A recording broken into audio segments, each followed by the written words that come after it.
Hello and welcome back to the Two Bros Natty Pro podcast with myself, Dr. Andrew Chappell, and James Melville. James, we're up to episode 5, I think. We've done That's right. 5 episodes of this, and I can see what's going on in the world because I made a habit of this. So what's happened? We were going to get a new prime minister. Well, Keir Starmer's now stepped down, and Andy Burnham looks like he's going to be the man. So hmm that's happened in the world. Scotland have gone out of the World Cup. No surprise there. But for the first time ever, Germany have lost a penalty shootout in the World Cup and have gone out. Yeah. Major shock. And I was looking for something kind of funny in the news, and I see that the Catholic Church is in the news again because there's 4 rebel bishops, and the Pope's saying, "Don't go around consecrating people without my permission." So there you go. So the Vatican's not happy, but when was the Vatican ever happy? True. Yeah. True. There you go. So That's there you have it. that's the news. That's the news. So we're June 30th, and you've had a busy weekend, James. You've just come off the back of being at the PCA Naturals. I've also been to the NABBA Worlds, so I thought we could speak about that. But I'm dead keen to hear about your experiences at that, and we can fill in the gaps and everything like this along the way. But was there anything you had on your mind immediately in terms of reflections or anything like that you wanted to say before we get into this? Or in terms of the weekend, do you mean, or in general? Just just in general, how are you? Yeah, things have been good. Prep is just chipping away. Nothing's really changed. Everything has been quite linear, which has been, pretty good so far. Yeah. Minimal changes to the structure, but the physique is continuing to change and at the sort of rate that I wanted it to, which is really good. It's nice whenever things work. Productivity's been really high, and yeah, that's pretty much it. The gym, the compound room, we've hit a member high as well, and there's a lot of demand. To people that don't know, the compound room is a members only gym, so we try to Awesome. keep the numbers at a really good control number, so the function of the gym isn't impeded even in busy periods. But we've been able to sort of open up a little bit and bring in a few more members, and so we're hitting a member high at the minute. And the gym's going really well. Can't really complain. Health is good. Excellent. Um, I'm actually doing get my blood work done here over the next sort of week or two, just to sort of assess where I am deep into the prep terrain at the minute. But I'm expecting it to be pretty good. Yeah, I expect it will be completely because you're in that sort of optimal health I zone feel good. whereby the Yeah, body fat level is at probably less, close to 10%, but not low that it's starting to impair function yeah. and everything's probably really efficient. How's the injury? Because the sacroiliac is something that was giving you some issues. So how's that feel? Yeah, I've been doing going to physio. The physio's he's very good, but he's telling me things that I already know. The only thing is having him is making me accountable to do those things. Because there's one thing knowing what you should be doing, and the other thing is doing those things you should be doing. So whenever I'm going to see him every week, he's very aware if I'm putting in the homework and or I'm not. And that sort of kept me accountable on that side too. So the rehab has been really good. The programming that I've designed has been based around that. One of the things I say to people with injuries is don't train around an injury, train with it. Allow it to tell you what you're able to do and still maintain high levels of stimulus, which is what this game is. I'm not building tissue at this point of Yeah, prep, yeah, of course. so doing enough to make sure that we're stimulating enough to keep the muscle there is pretty much all I'm looking to do. And to be honest, the training has been going really well.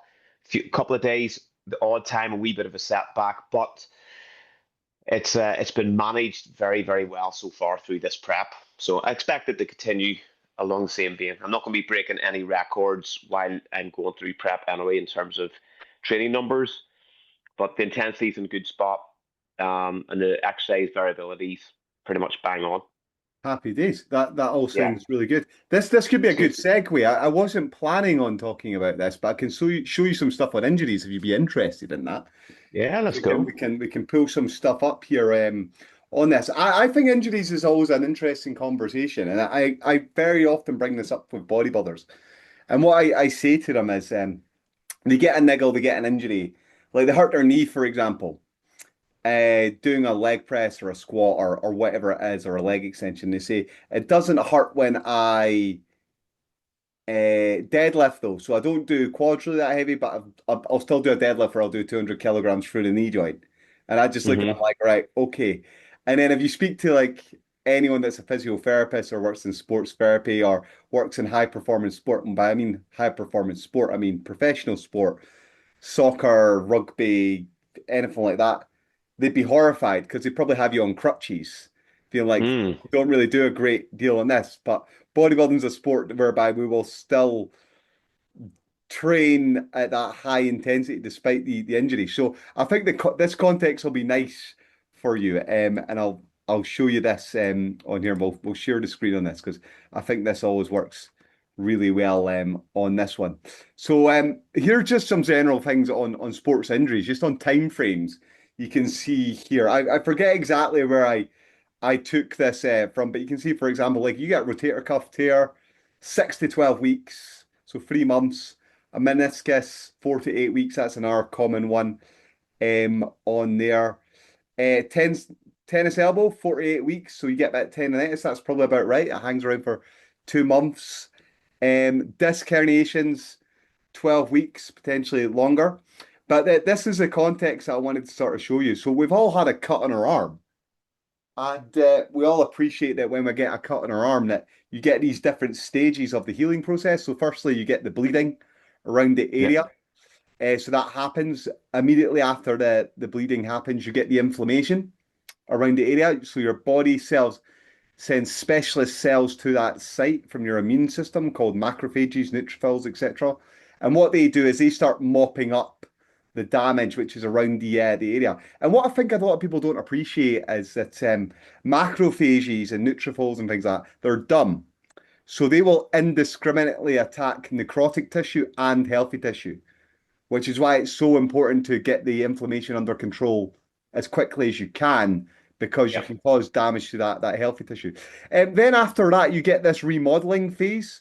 So you get proliferation, a lot of cells turn up in the area, and then after that, you get the fibroblasts being laid down, the new tissue, and you get that scab, which you've all experienced.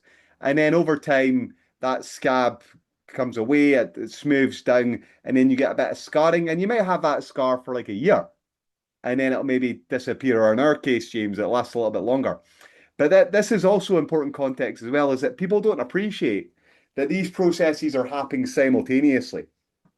And this is interesting, I think. So although you can start to feel better because some of that pain has disappeared, and some of that inflammation subsided, and your body's already starting to move on to these proliferation phases, and then onto remodeling, there can still be overlap going on at the same time. And although I've shown you that initial injury timeline, if you're not managing yourself like you're doing and doing the right things whereby you're taking the load off the areas, letting it recover, you might get setbacks because you've not fully laid down the tissue as effectively as it could possibly be laid down. And what people don't appreciate is that collagen fibers and muscle tissues it's incredibly complex stuff. It's like honeycomb structures. Yeah, and your body makes this go of just firing a whole load of fibrogens and things like that at it initially, and it's not quite as a tight, strong structure.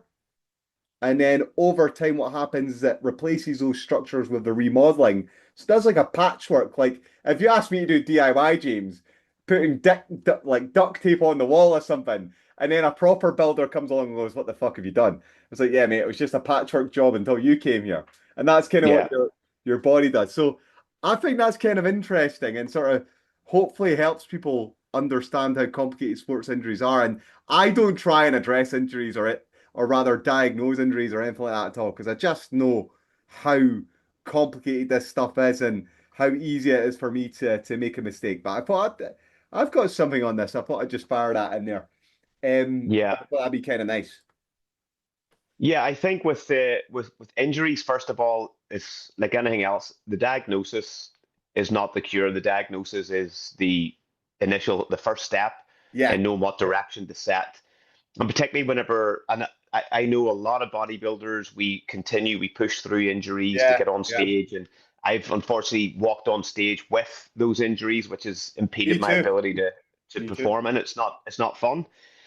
Like that's why I love phrases like "don't train around an injury, train with it." Mm, It'll communicate. You'll get all this sort of receptor feedback, and what you can function with and what you can't.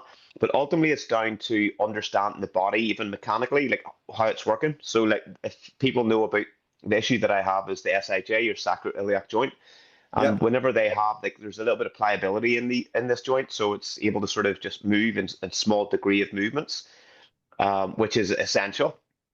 But so the things that I'm trying to work on is if you can imagine like standing up on one foot on a step and then allowing your other foot to go down towards the floor. So you're almost like allowing this sort of lateral movement through the pelvis and even the sort of lower spine. So you can see that SI joint yeah. there. As you say, it's Um, got a tiny bit of movement in it and a tiny bit of yeah, flex, but it's not a lot. So when you're saying yeah, taking a step down, that's to sort of influence that little bit of rotation. Because the other thing that that's right.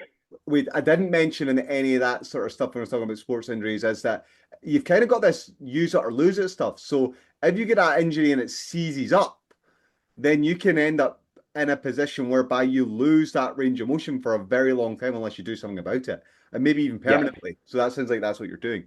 But yeah, I thought that image would be nice. Yeah, if we can sort of imagine the SI have it, so dysfunction comes from whenever the movement becomes more than what it's designed to move. So it loses that sort of stability of the joint. And then common knock-ons from that or side effects would be like really tight through the likes of the piriformis, glute medius, a lot of the sort of lateral Yeah, glute muscles, and they tend to tighten down. Then further off that can sort of kind of choke out a little bit in terms of your like sciatic nerve. There could be different things that come off that as a byproduct. The other thing is then tightness from the QL in towards the vertebrae.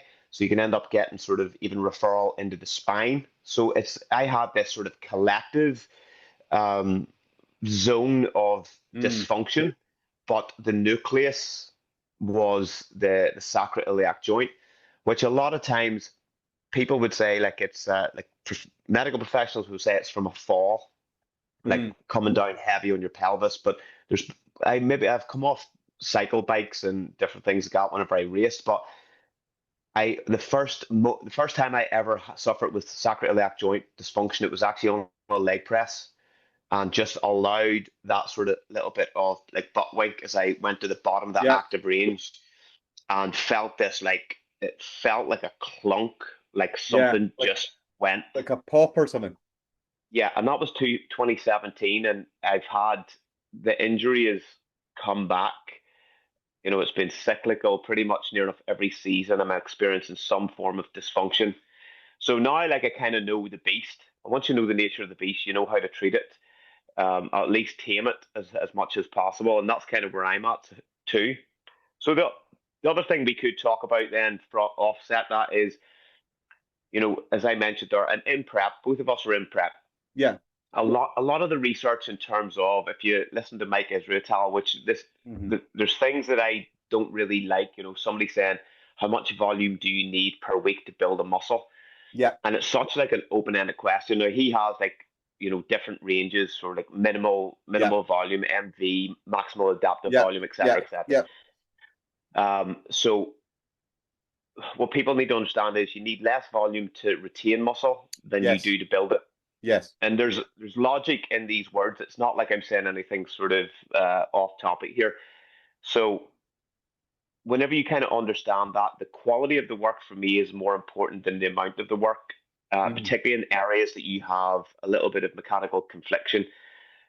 So functional areas of your body, you can focus on doing higher levels of volume there.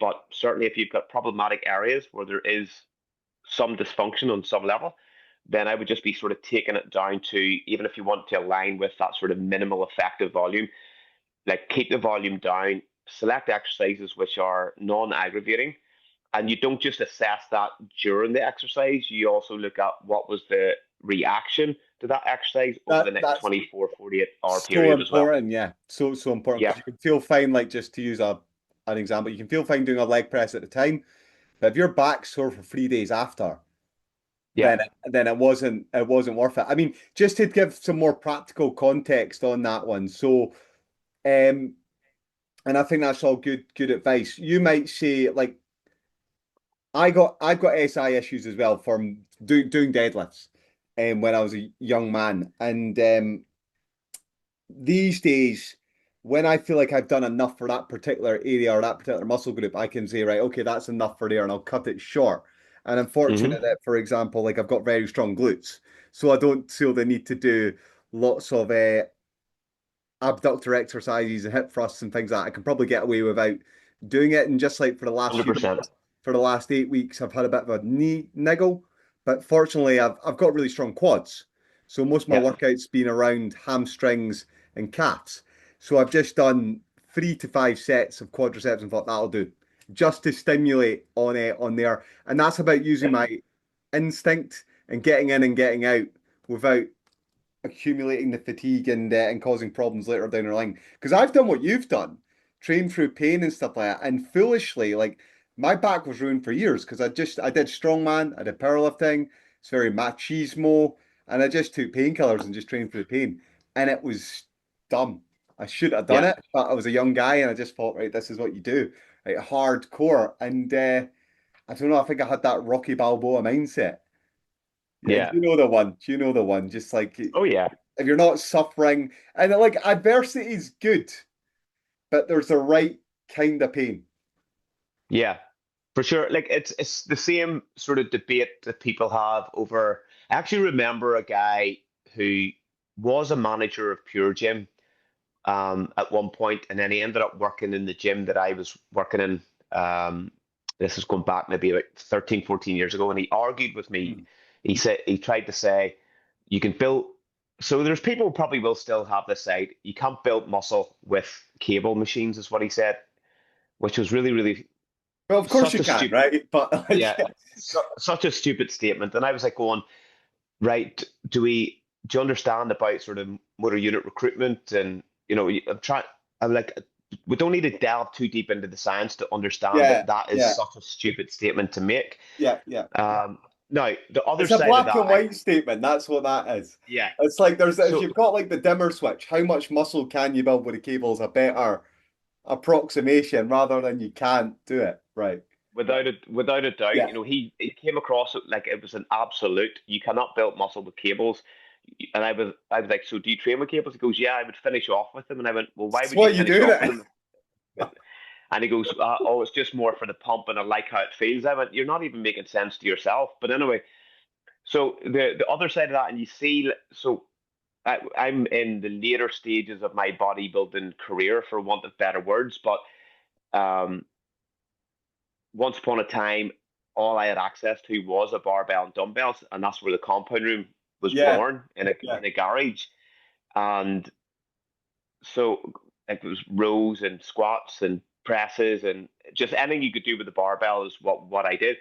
But the reality is, and you see a lot of even IFBB pros talk about this quite openly, the older they get, once they get in their 40s, they yeah, start stepping yeah, back from as much of those movements yeah, and replace it with machines. And Dexter Jackson was actually famous for yeah. those that style of training. And Jay Cutler, he was one of those ones as well that kind Mm, of veered more towards machines towards the back end of his career. yeah, And you can't argue with there's anecdotal evidence there for those guys that still improved their physiques, particularly Dexter, in yeah, and around 43, 44 years of age. And all he was doing was machines. yeah. No, I agree. I think you just get smarter, don't you? There's wear Yeah, and tear on the joints over time, but you get better at actually creating the stimulus as you get older as well. The quality of the workouts go up. You start to learn when you need to push it in an exercise session. You get better at the rhythm of these things as you're going along. I started this podcast asking you how you were doing. We took a segue into sports injuries. I was keen to hear though. I'd written some things down then. You did do the PCA Naturals. You were at that at the weekend. So we should talk about that because I've written some things down and I feel like I should at least try and do this because last time when we did the podcast, you asked me all the questions. I was like, Yeah, you were doing all the leg work. I seem like I should do some leg work on this one as well. And by leg work, write some yeah, things down 5 minutes before we come on. Um, yeah. I thought we could do this in a variety of different ways, right? I've got some complicated questions or open-ended ones, and I've got some hmm quick fire ones as well, right? So you're at the PCA this weekend. Tell us before we get into this. What were you doing there? How many people did you have there? What was going on? And what was the show? Tell us. Yeah, no, the PCA was on at the weekend in Derby. Saturday was the first timers. Sunday was the natural show, so it was actually over two Okay, days. 2 day show, right? Okay. Um, so we had one client, one of my clients, Vix. It was her first time competing. Now she was going to compete with the rest of the squad in September, but she's getting married literally the week of WNBF Ireland. Yeah, So fair we enough. decided we looked at this date and we are like, right, I think that's doable. So we went across. His first show. Vix is in her 40s as well. Just started kind of doing the bodybuilding thing last year. Came from like a calisthenics background and other sort of sporting ventures, but never really sort of hypertrophy based stuff. And she's come to our seminars as Oh, well. So fun. she started, yeah, she started becoming more and more interested in sort of hypertrophy. And she's actually a teacher herself, so which she teaches within the sort of fitness space. So it's all sort of interlinked. But she wanted just to sort of see if she could go through this process and how well that she could actually do.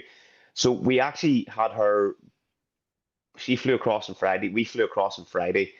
Um, Needed to get her there, make sure that she was settled, get all the food and stuff sorted out. She had a wee bit of illness that came through on Friday. Not, Mm. it turned out it was nothing food related. It was like a little 24-hour bug.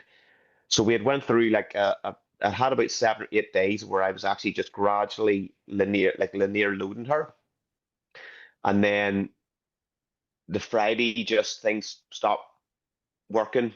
Bit of a bug, few things going on. Couldn't get the food in. Saturday she was up very flat. Condition was still very good.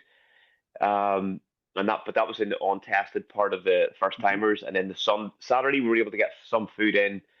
She walked on stage on Sunday a lot better, placed second, and I Nice one. believe it was a split decision. So between her and the other girl had definitely more overall tissue, probably a slightly better structure for the category.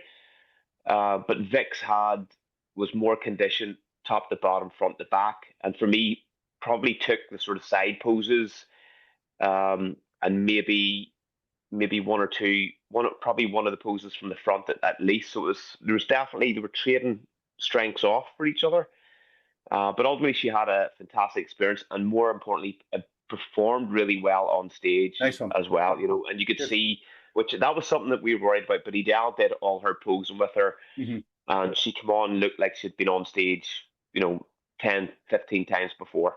So that was the win, and she absolutely loved it. So we stayed on there until Monday, and then so we got back home late last night. Oh, jeez, oh, so and then you're talking to me today. God. Yeah, yeah, Sorry about I that. had to work today anyway, so we were Yeah. good. Oh, well done. I I have mean, to it sounds say, like you had done your job on your end. I mean, in terms of preparing her, getting her in a condition that she could be in with a chance if she was going to be in with a chance. I mean, only with a couple of years of, well, of a year of bodybuilding coming from a calisthenics background, you have to be realistic about the expectations about how much tissue you've got. But it sounds like she yeah, performed and had a good time. I do wonder, I've known lots of people that get these 24-hour bugs, and I wonder if it's stress that does people in yeah. sometimes, I or think it's a the lot about nerves, poor food hygiene when they're because there's a lot of meal prep goes on, and sometimes I yeah, wonder if it's that as well. yeah. It was definitely one of the two. I think nerves definitely played a factor because she, had spoken throughout the course of the week. Hmm. But you're trying to sort of say, like, this is normal. Even the most confident person in the world, even Andrew Chappell in his Oh first show was yeah, nervous. Yeah, yeah. I mean, You I'll know, tell you, backstage at the when I did the NABBA Worlds and in the NABBA Writtens, I had to take a moment where like I've got she step off to the side. I'm like, right, this is a lot of anxiety building up in you, Andrew. It's excitement. You need hmm to now control this. But I'm self-aware enough that I centered myself. I was like, right now, just breathe, Yep, bring your heart rate down, get in the zone, and then go do your thing. And I was able to perform from that. But the problem with that is that if you don't get a hold of yourself and remember who you are, and yeah, unfortunately, I'm very experienced, that you can burn a lot of nervous energy and you make yeah, mistakes. So it's yeah. about not being that rabbit in the headlights and being able to not have that appropriate fight, flight, freeze response from there. So yeah, just had the one in the show, or did you have One in more the than show. one in the show? I had my friend Kevin, my client, he did the show. He did the Masters over 40s. Even though he was in the 50s, he came second in these category. I don't know if you've seen that in the naturals on the Sunday. He was ripped. Yeah, I think it did. I think it did. Yes, because I think he actually requested to come out in the over That's right. 40s. Yeah, yeah, that's him. That's Yeah, him. So he's in his that's 50s class. actually. He's in his Yeah, 50s. Well, he just wants to compete and he wants to be in a position whereby he's competing against other people. He just didn't want to take a trophy. He wanted to be compared. He's got a great upper body, but like his legs were letting him down a little bit. He's done well to bring them up, but I think yeah, 20 years of not training them properly. Kev, if you're listening to this, we did a leg session and now you know how to squat. Um, yeah. Go on, and Kev. he'll be better for sure the next time. But he had a great experience doing the show as well. He had lots of good feedback for the I PCA. actually have to say, while we're on that, the venue was incredible. Oh, was it good? Where was it? Oh, it was in Derby. It was in the I can't even remember the name of it now, but it's like the big main uh theater in Derby. It was huge. They had like wee bit of an expo and stuff set up Nice one. outside, some of the trade stands and whatever. The venue was class. I have to say, the first timers, I think as far as I know, there was over 400 athletes over the weekend, Outrageous. Outrageous. um, which is just so good to see. And the energy, even on the Saturday, the venue was pretty much sold out. In terms of spectators as well. And it's Mm, just so good to see like the PCA. I think a lot of the shows are starting to go from strength to strength. We're seeing like even the likes of NABBA starting to make this sort of mm. resurgence again, which has been really, really good to see witness as well. But Yeah, part of it is doing what Ryan Alexander does, and it's investing in great venues. So a I phrase that I agree heard, 100%. You're totally yeah, right. Yeah. If you put the money phrase, into a good venue and yeah. stage production and photos and video, then people want to do it. And then if you promote it in the right way, he's doing a great job.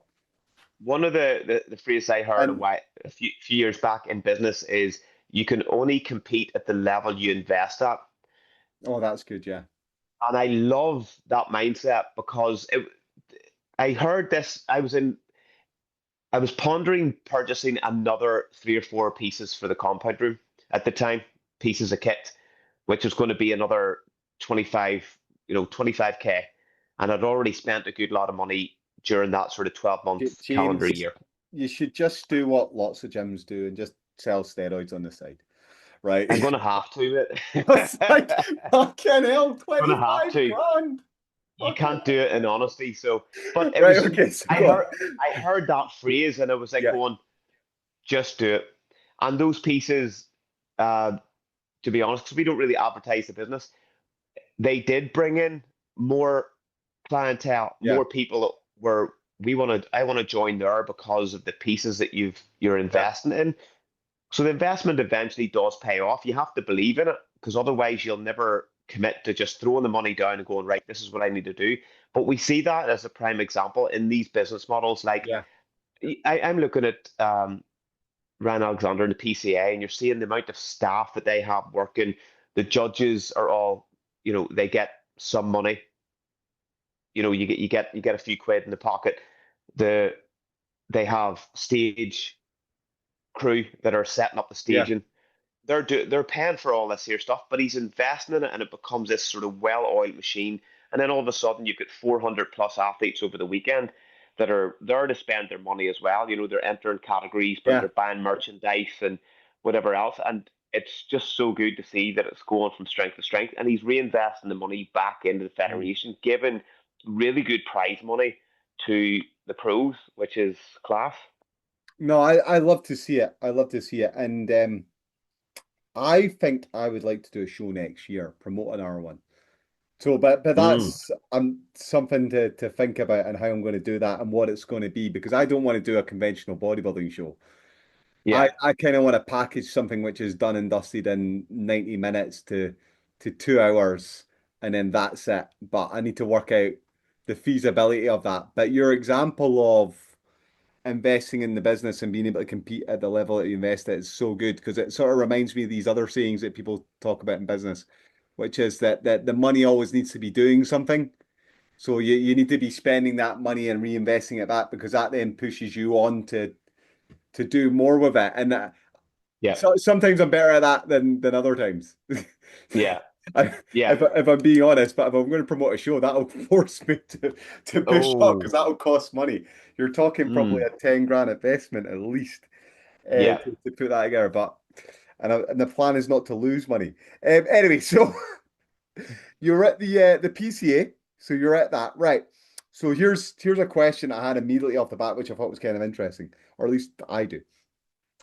Current trends, three trends you're seeing at the moment in bodybuilding, maybe of competitors on stage or things that people are doing. Anything new popping out to you? Any current trends? That's an interesting question. You would need to, would probably need to sit down and think about that. What trends? Like Um, something new that's come and you thought, oh wow, I've not seen that for a while, or um, do you know, I the current trend is a good thing and a bad thing. Um, Once upon a time, bodybuilders, didn't really put a lot of thought into their routines. hmm And you might have had one or two people that maybe, put on tried to be theatrical and whatever Sure, else in a show. The rest of them were just kind of went on and they do the clockwise pose and then they turn and they do this and then sure. you could almost like you could almost guess what the transition is going to be and what the next pose is going to be. And they all did Uh, Evanescence or AC/DC or yeah, and so whatever else. always the same tracks. Now I'm seeing a lot of people try to pose classic, even in they're not in the classic, so in the routines, but they're trying to be like really classic and maybe don't have those classic structures. So it's Mm, becoming more fashionable to pick fashionable poses mm. rather than just simply pick the poses that would be best for your physique. And I'm seeing that so much more now, more than ever. Okay, so we've got choosing the poses which are not best suited to your body. So that's a trend. What Yeah. else? What else have you spotted? Ah, I mean, at IFBB level, I can tell you that the trend over recent years, you can look at this from the guys from the 90s and even the early noughties. When they do their front relax pose, they all stand with the arms probably about here, with the exception of Ronnie Coleman, although there's a lot of photos of Ronnie Coleman about here. But what happened probably from about Branch Warren and Derek Lunsdale does this, is that arms have got wider and wider and wider and wider and wider, and now they're up here. And then what yeah. happens with the feet, you can't see my feet, is they get wider and wider, so they're standing like that. That's a Mm, trend at the moment. It doesn't look good. yeah. Doesn't look good at all. So I would say that's one. I'll give you that from there. What else are you thinking? Any other current trends, patterns, things people are doing? I mean, the clickers in the mouth is always a stupid one, I think. But that's not a current trend. That's just people being daft. Yeah, for check-ins. Do you Yeah, mean? Yeah. yeah, for sure. But I always Oh, go for oh, it. I've got a really good one. And this is like now that if you've heard of the red car theory, isn't it? Isn't it Right, called the red car theory? go for it. What's the red car feeling? So I'm paraphrasing anyway, but the red car theory is like to do with psychology. So you Yeah. don't see something until you're told to see it. So Ah, patterns, if right? Yeah. if you drove 10 mile to come to my house and I go, right, Andrew, how many red cars did you see in the way over? Don't know. I don't even know if I've seen any. and then the next time you go out and you drive, you end up seeing 50 red cars. So it could even be like the make or a model of a car. Now, now that whenever you see guys doing their check-ins outside, the trend Oh of yeah. bodybuilders, the trend of bodybuilders is why the fuck does no bodybuilders paint their garden fences or weed their fucking paving slabs?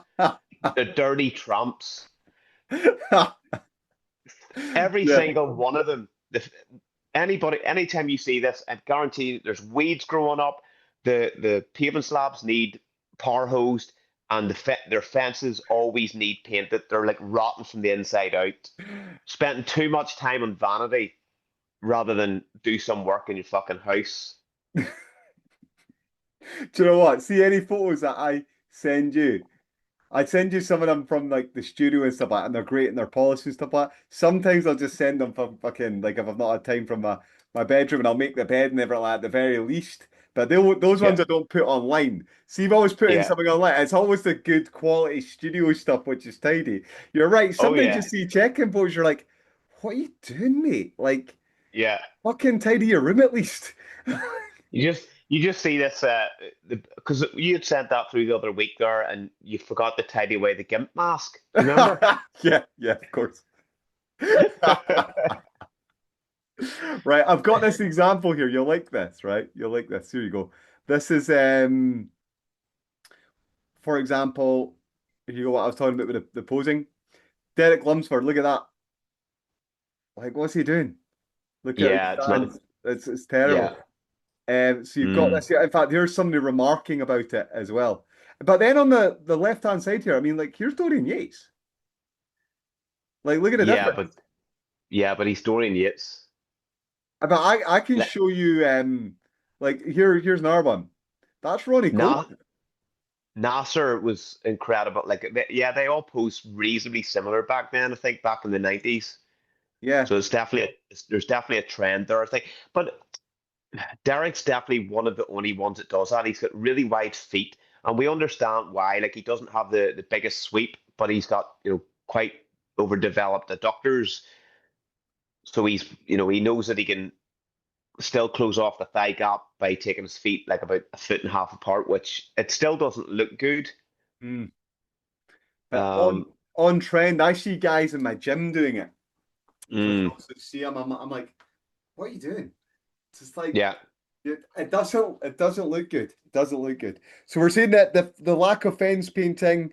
We're seeing that the fashionable posing from there. What about foods or anything like that? Are people doing anything, any new magic foods that you detected or anything like that, or is it still the same olds? I think like the last real fad and from what I've seen was the cream of rice era, and Are we, people we still all doing that though? yeah, there's still people doing cream of rice. I've had people that's ended up coming on board with me, and it's a staple in their diet. And I'm like, you do realize how nutritionally redundant that this food actually is, and people just want things to be ultra palatable, even if they're not particularly filling. Hmm. And this is all part of this sort of gratification. People just want to have something that they can Yeah. have a party in their mouth, and it's like hyper flavored, and it's filled with sugar, sweeteners, everything in between. Whereas it like I say to people, get better at just sort of good whole foods, seasoned well, and that's pretty much it. But no, I don't think I've seen anything sort of too fad based in terms of nutrition of late. What about yourself? Well, do you know, I was thinking about this cream of rice example because I was winding up the guys in the gym calling them cowboys because they all have five guys before they work Mm, out, and then they're like, "Oh yeah, but I'll weigh out my five guys for my peak week." right. Right. So I was like, so you get to scale out and weigh out the chips and stuff. And so you can get the right amount. I was like, so I was thinking, right, okay, well, what's the logical conclusion of this is that why don't you just eat five guys in your diet all the time when you're prepping? Or why don't you just have like sausages all the time? And I'm not talking like hex sausages. I'm talking about just Yeah. like Lauren sausages. Because if you're saying that the type of food that you eat doesn't matter, then just that all that matters are the nutrients and the food Mm, item, and just eat whatever you want. But then you're yeah. going to be a hypocritical and just not do that. Why are you bothering having chicken and rice when you could just have black pudding buns with square sausage on it all the time because you get your protein from that, right? Yeah. Yeah. So no, that's where this train of thought has been going on this. I mean, the current trends into the food industry. I put a post up about this the other day. Is high protein products. So everything's got a little label on it, and you've seen it. It says 20 grams of protein, 25 grams of protein, and it's all just it's really a consumer thing more than anything that food companies have realized that consumers are looking for a high protein product to be healthy because obviously the perception of health associated with it from there. But the reality is that your supermarket own brand low fat cottage cheese or yogurt that doesn't have the 20 gram of protein label on it is not necessarily any less in protein than the Graham's yogurt, which has got the 20 grams of protein label on it. It's just that you're Yeah. paying for the marketing and stuff like that. So that's definitely a trend. Absolutely, 100% at the moment. And I think consumers probably need more protection from people like EFSA, the European Food Safety Authority, on that, because there's rules around if you want to call something low salt, low fat, high in fiber, low sugar. There's like your food item has to be less than say 5% fat for it to be considered a low fat product. So, but I don't think there are the same sort of rules around protein. So you can just call something Mm. high protein. But the Yeah. reality is you put that 20 gram of protein label on it, but that's per the whole pizza, when in reality it could be the serving size is half the pizza or something like that. Yeah. And we all know Yeah. the issues with food labels. Um, okay, so moving on from current trends on here. Anything you were impressed with at the weekend then that anyone was kind of doing, or I mean, I'm trying to frame this. I'm just going to say it anyway in terms of what are common mistakes because you see a lot of it, but I don't really. Well, I've just shared it now anyway. Learning opportunities or things that people can do better from what you observed at the weekend because similar things often come up. So, what advice would you give to the first time competitors based on what you've seen? Well, I would say, well, close to 100% of first timers have coaches. Yeah, There's very few people that embark on this journey now and self-coach. yeah, So they're going to coaches. So there's also less responsibility with that hmm because you're literally what you're doing in investing in a coach is the yeah, ability just to sort of set the cards down and let them deal them for you. yeah, And so it's not as much directed at the client, more the likes of the coach. Just make sure we've all coached clients where we've missed the mark with them. They've been a little bit off. They've not been completely peaked perfectly. We've all done it. All great coaches have done it.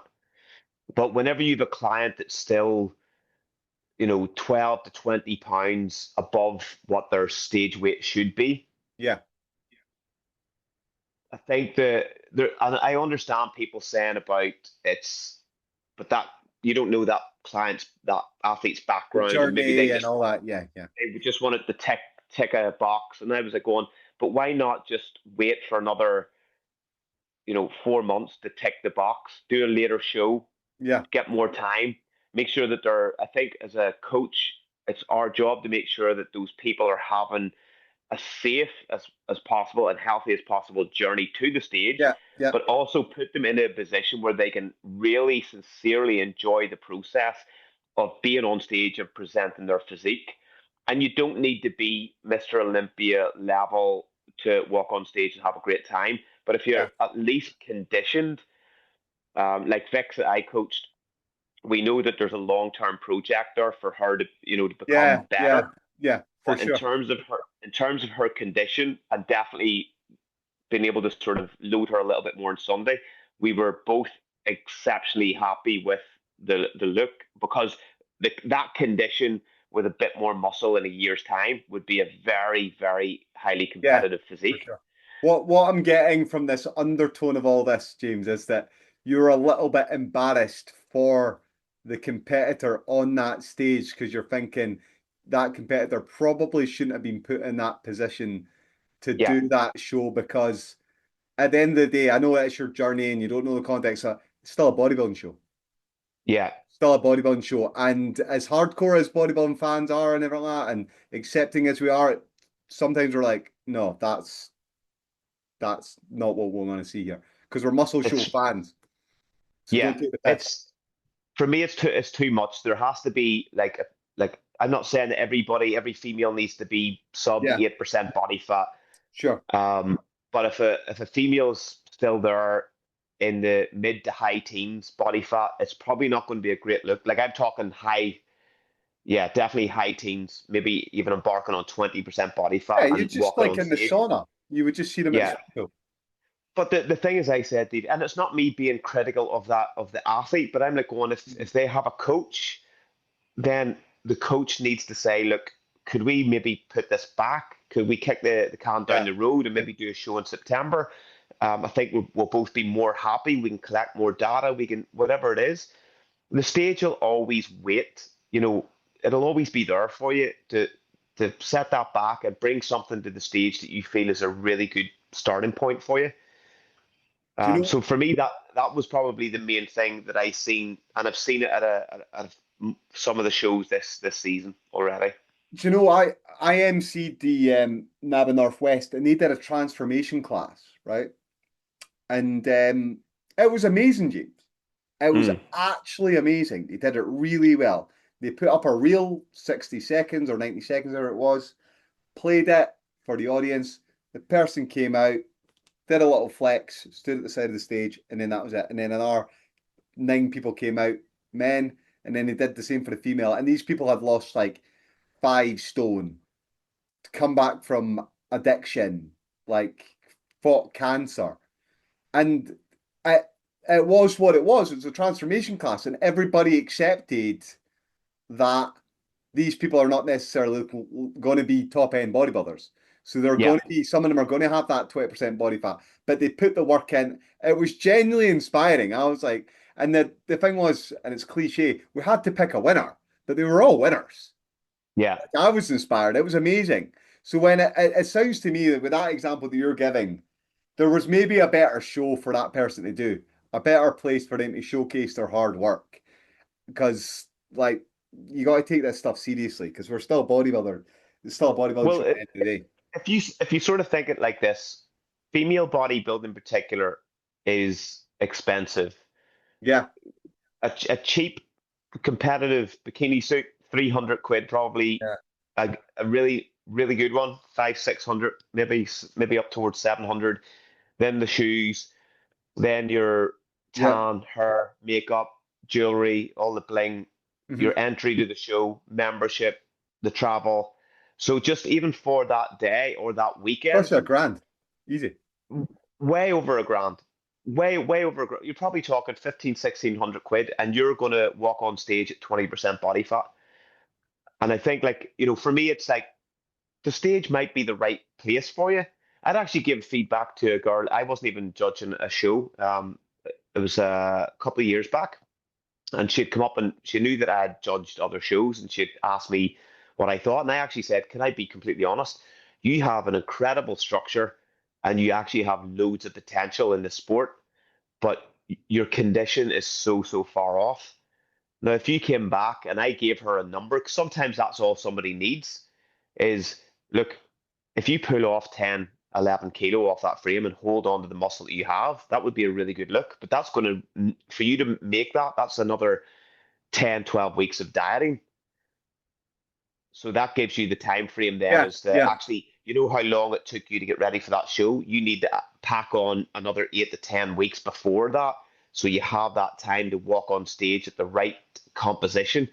And she came back last year. She actually then did a show that I judged and looked like a different animal. I think yeah. she placed second as well. She looked absolutely fantastic, and had reached out and thanked me for the sort of feedback and Amazing, whatever else. amazing. So, because that can be harsh. She's walked on stage, she didn't get the result. She was disappointed. And whenever I had said to her, like whenever I said how much weight that I thought she had to lose, you could see her like eyes widen, like what? Yeah, she'd never And been told the truth before, probably. And that's the thing, but I had said to her, you actually do have potential. Your bone structure, there's enough muscle there, but if you dieted enough to show that off, you could actually be really dangerous on this stage. But don't do yourself an injustice and do, go to a stage and not bring what your potential is. And this is bodybuilding is this in the sport. It's not about everybody walking on stage perfect. It is about if I look at somebody in January and they come to me for coaching and I'll assess the physique, I'm visualizing what is their X with what they currently have right now. What is the best I could make them look to walk on stage? And that's the reality of that. Whereas if you you're just simply trying to push somebody and not have that sort of visual as to what their potential actually is, then you're most likely going to miss the mark walking on stage. Ah, that's nice, actually. I like that you've got the visualization of what that person looks like the sculptor, when they chisel off that fat, what the physique looks like. So you've got in mind ahead of time, That's visualizing. right. Yeah, that's really nice. I like the metaphor, James. That's Yeah. really, really nice. Still on this point, because I think this is nice, right?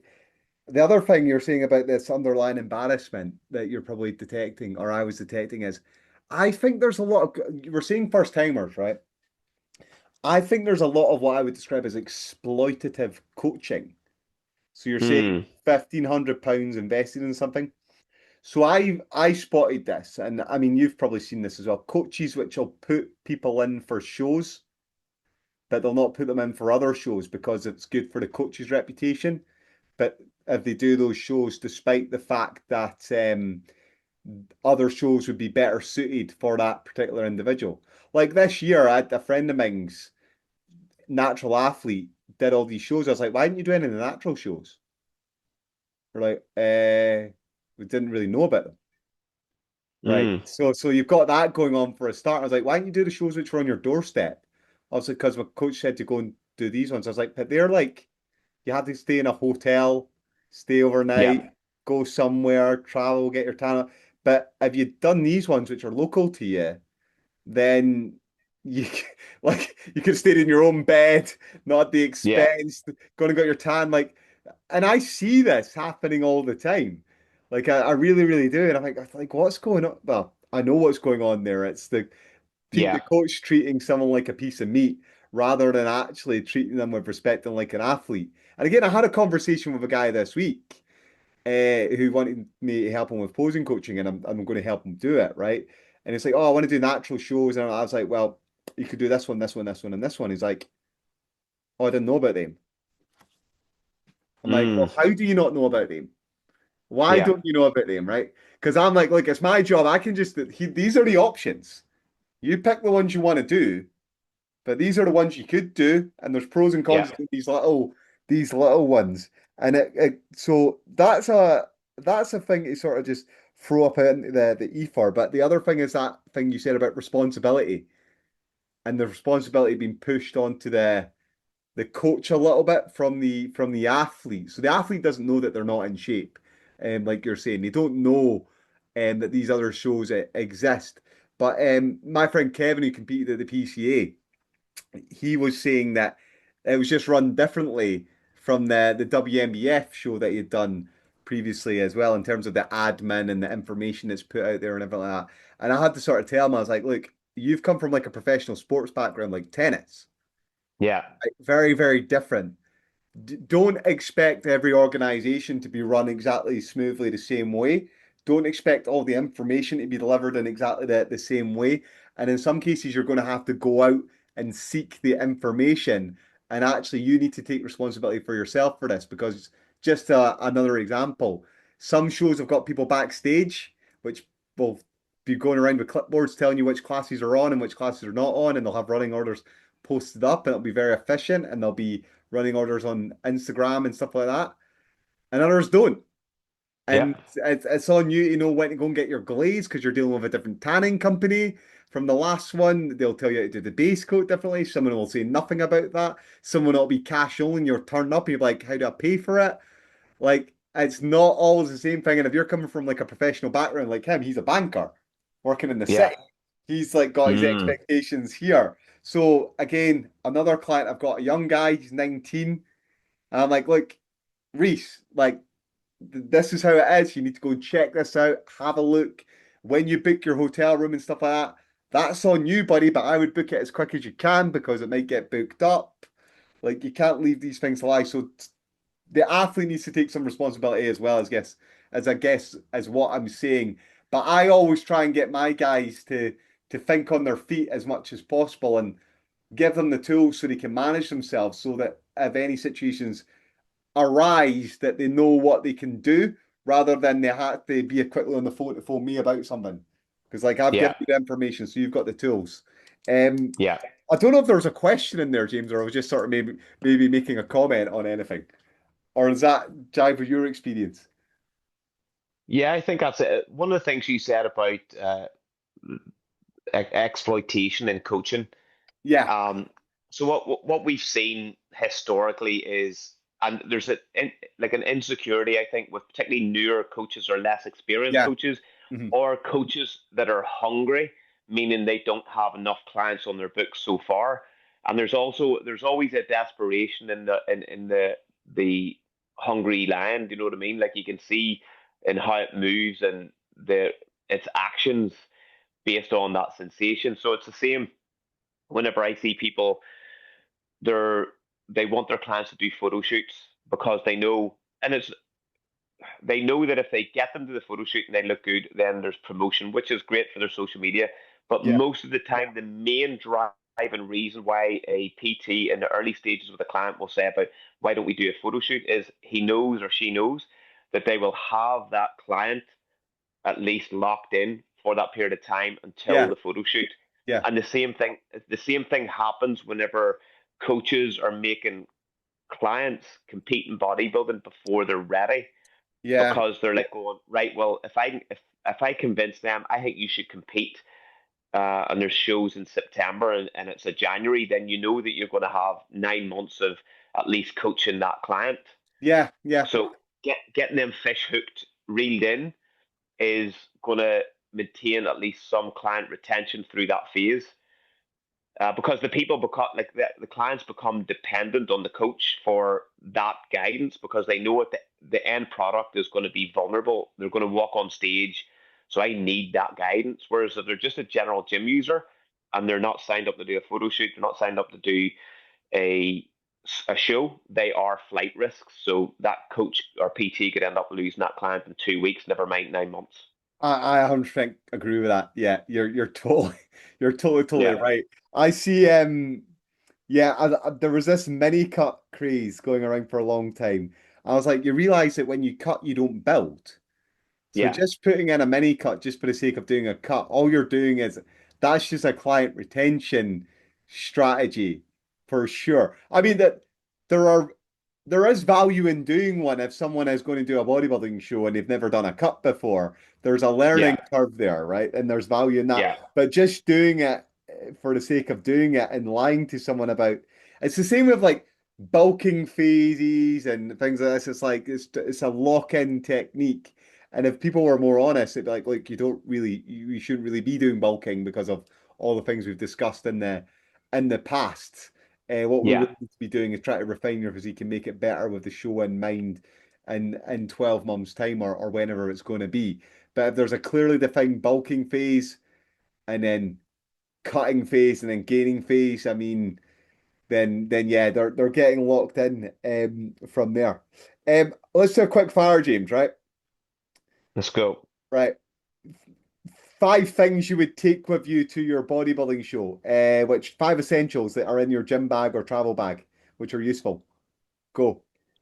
Um, if it's not a PCA show or PCA British show, it would be obviously pump up bands Pump up bands, yep, agreed.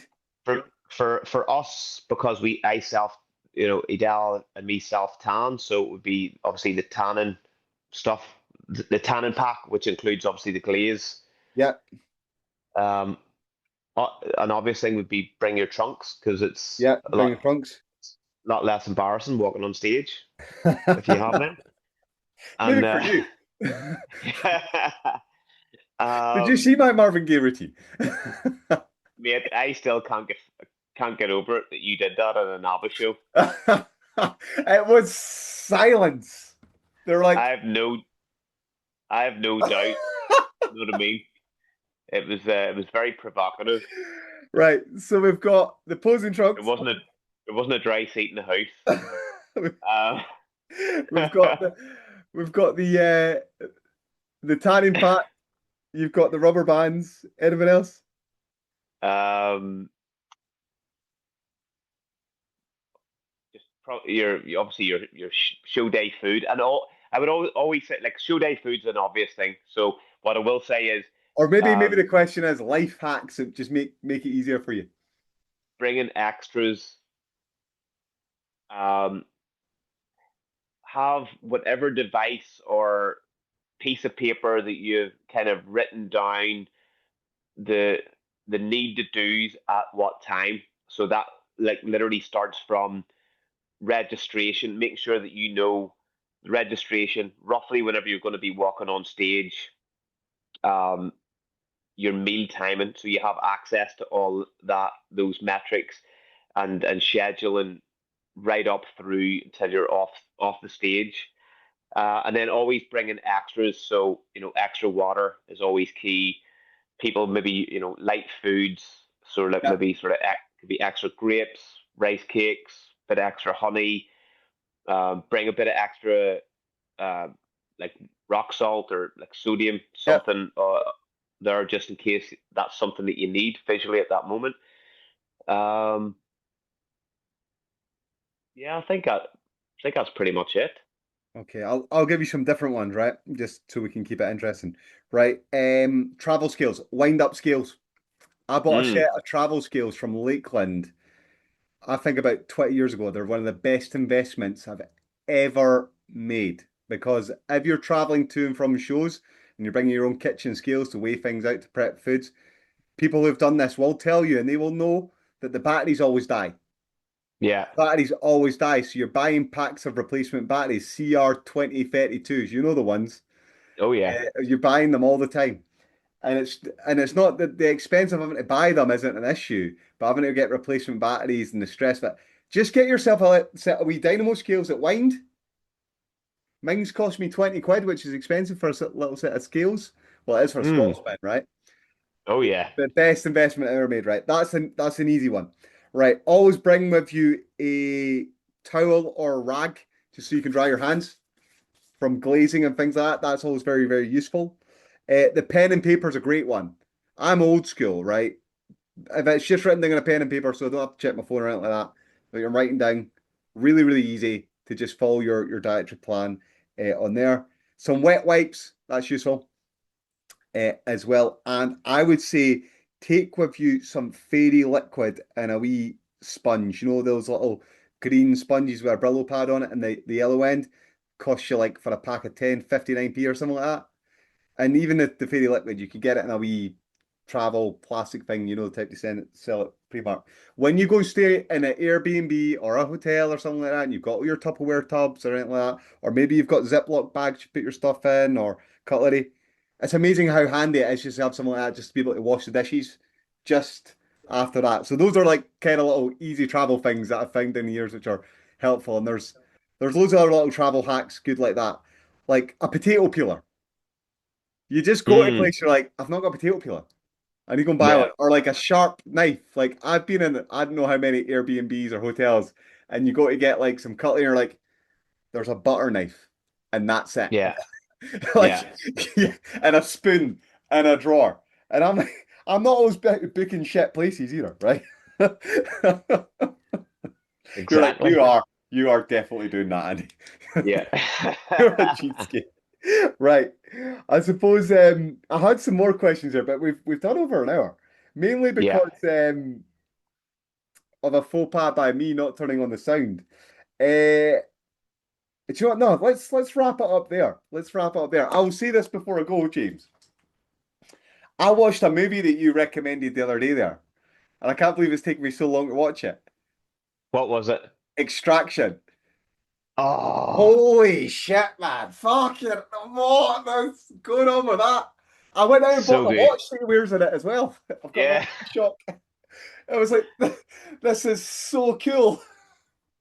One of the best action films He that is I a think has been out in a bad man. long time. There was one of those scenes. There was like I think it was like a 4 or 5 minute scene, and it was shot in one take. Really? Yeah, One like take? obviously the multiple cameras and stuff like Yeah. that, but the way that it was like one take apparently, just following him through the apartment block, and that was incredible. See when he pushes the boy's head for the garden rake. Oh, you need to be a sick kind of guy to do stuff like that, you know? That he had demons, that man. Yeah. Right, let's wrap it up here. Before we go, the thing that I meant to say earlier on, we're going to do a seminar, 25th and 26th of Yep. July is going to be the weekend. We need to get on that promoting it. See James for tickets, the compound round. James, where can they find you though? Yeah, it's James underscore W underscore Melville on Instagram, or you can contact me through the Compound Room Instagram or Facebook page. I also have a team compound prep coaching Instagram page, which we've only started in recent months. So you can contact me anyway through there. Excellent. And I am, of course, Dr. Andrew Chappell on Instagram. You can find me, the Natty Bodybuilding Coach, and www.naturalbodybuildingcoach.com. Ladies and gents, thank you for your attention once again. Like, comment, share, subscribe to all the stuff. And if you've got any questions for me and James, then please do put them down in the box below. This has been the Two Bro Natty Pro podcast. Thanks for your time, guys. Peace.